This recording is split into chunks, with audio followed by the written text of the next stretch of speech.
વલસાડ જિલ્લામાં કમોસમી વરસાદ અને વાવાઝોડાને કારણે ખેતી અને બાગાયત પાકોને ભારે નુકસાન પહોંચ્યું। ખાસ કરી કેરીના પાકને વ્યાપક હાનિ પહોંચી છે।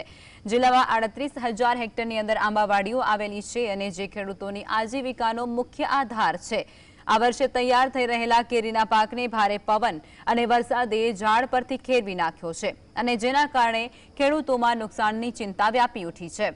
આ ઉપરાંત શાકભાજી, ડાંગર, શેરડી, ભીંડા, तुवेर અને લીલોતરી શાકભાજી જેવા પાકોને પણ વ્યાપક નુકસાન થયું છે।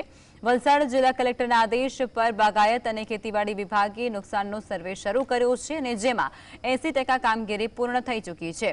16 અલગ અલગ ટીમો દ્વારા હાથ ધરાયેલા આ સર્વેની અંદર જાણવા મળ્યું છે કે કેરીના પાકને 7,000 હેક્ટરથી વધુ વિસ્તારમાં નુકસાન પહોંચ્યું છે।